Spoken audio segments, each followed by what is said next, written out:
Every month you pay rent, you're financing someone else's freedom. This video explains why the advice "rent and invest the difference" fails in the real world, why buying a modest first property changes your entire financial trajectory, and how ownership works as infrastructure and not as an investment play. I will show you why never paying rent is a viable strategy that is about eliminating fragility early, about locking in progress you would otherwise lose, and creating optionality that compounds while your friends stay a slave to their landlord. The debate between buying versus renting collapses when framed correctly. This is not about squeezing out an extra percentage point of return. It's about removing fragility. Owning the place you live in stabilizes your baseline. Your biggest expense becomes somewhat predictable. Exposure to arbitrary increases disappears. Your mental load drops. I'm pretty sure this is why millennials and older Gen Z are so anxious all the time. Because stability changes your psychology and behavior. You start to think long term. When housing is secured, it's easier to tolerate volatility and in turn,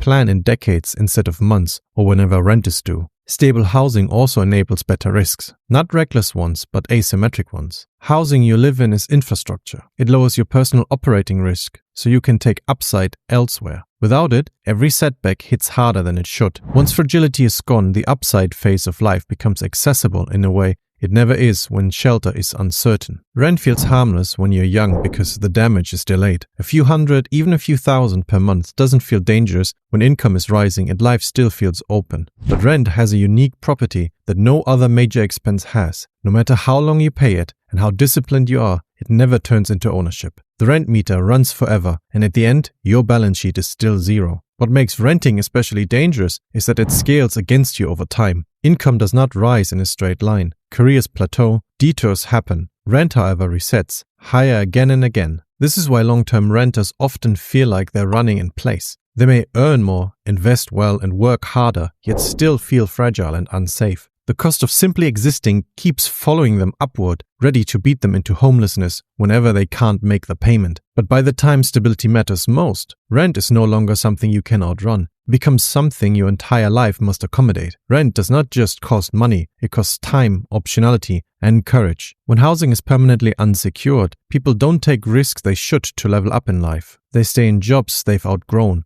or even hate, and delay life decisions they can't financially absorb. The real cost of rent isn't just the monthly payment, it's the narrowing of your future. Rent and invest the difference sounds intelligent on a spreadsheet. In real life, it's delusional. It assumes perfect discipline, stable rent, uninterrupted income, and emotional neutrality for decades. None of those conditions exist. Most people don't invest the difference. They intend to until rent rises, life expands, and the margin disappears. Even disciplined investors miss years. Downturn triggers fear. You're trying to outrun a rising fixed cost using voluntary discipline instead of structural advantage. One missed year matters. One career plateau matters. And most of us experience several. But the biggest failure is psychological. Rent keeps life permanently adjustable. That sounds good until it delays commitment, risk-taking, and long-term thinking. People optimize for comfort and liquidity, not trajectory. They stay flexible and end up fragile. Calling this strategy sophisticated doesn't make it smart. It's avoidance dressed up as intelligence. People who get ahead don't rely on constant discipline. They use moments of clarity to build systems that work on their own,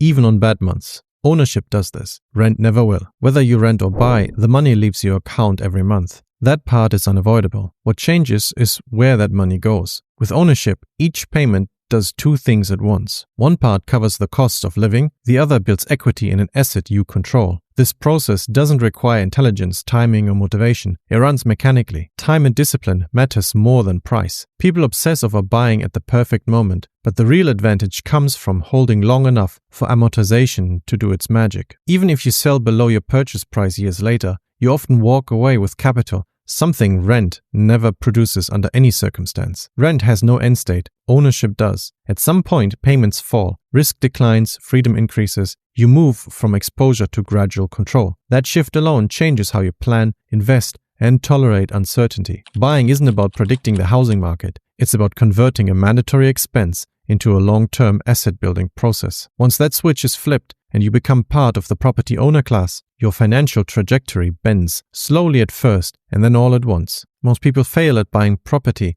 because they treat it as a reward. They wait until they feel established, confident, and ready to upgrade their life. By the time they buy, prices are higher, habits are fixed, and the right window has already closed. The mistake isn't buying, It's buying too late and buying emotionally. Your first property should feel almost disappointing, not because it's bad, but because it isn't meant to represent success. It's meant to be functional infrastructure. Clean, livable, and slightly boring. Because boring is cheap. Desire is expensive. If it impresses people, it probably costs too much. This is why apartments beat houses early on. They are easier to maintain, easier to exit, and easier to rent out later. At the beginning, you're not buying comfort. You're buying a wedge into the housing market that lets time start working for you. Location matters more than aesthetics. A good city forgives mediocre housing. A beautiful home in a declining area does not. Romance fades. Relevance stays strong. If your first property feels like a trophy, it's probably a liability. The property is not the end goal. It's the wedge into the housing market that lets time start doing the compounding without requiring perfect behavior and discipline. The real advantage of buying property early doesn't show up immediately. It shows up later,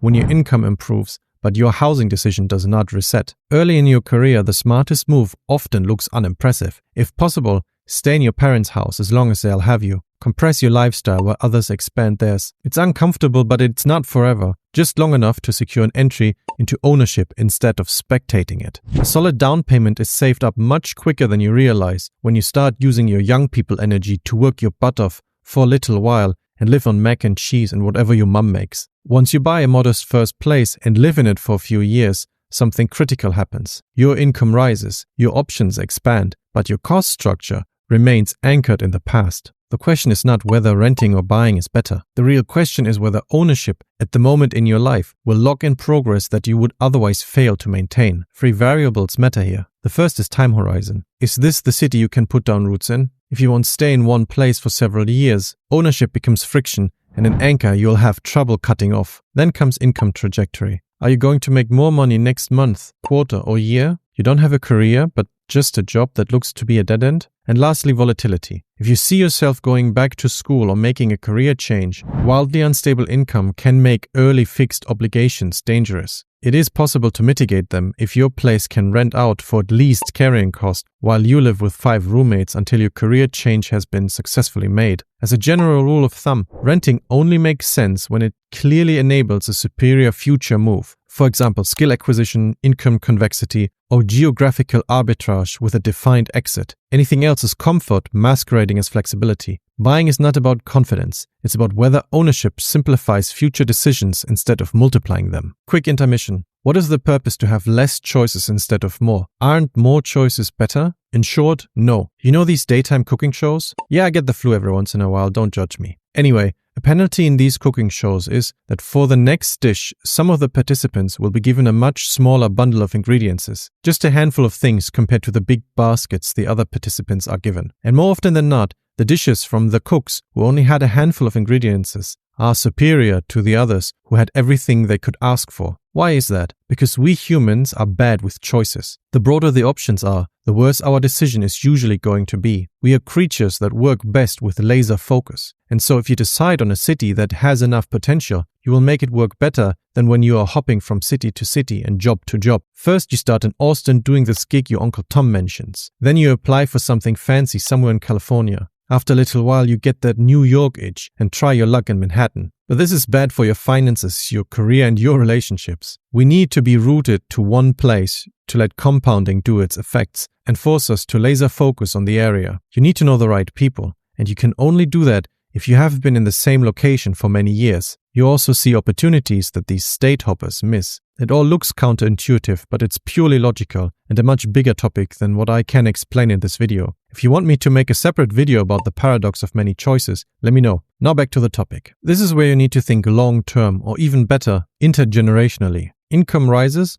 confidence improves, and instinct says, sell and upgrade. That feels like the right choice, but financially, it shortens your lever considerably. The real power move is refusing to sell. By the time you need to upgrade, the first property has already done its job. The principal is paid down, inflation absorbed, risk reduced. That equity is not meant to be cashed out. It's meant to stay anchored. It's also true for property number 2, 3, 4, 5, and so on. Holding preserves progress. Selling simplifies the present, but destroys upside in the future. This is how ordinary careers turn into asymmetric outcomes, not by perfect decisions, but by refusing to reset wins already locked in. Keeping your first property isn't purely about upside, it's about survivability. things do go wrong. Businesses fail, careers collapse, or any other of life's many shocks can hit. Owners are able to downshift. They sell newer assets and fall back to the original property, often close to paid off. That collapses burn rate instantly. Decisions stop being reactive. Shelter is secured. Recovery becomes possible. Renters don't downshift. They unravel.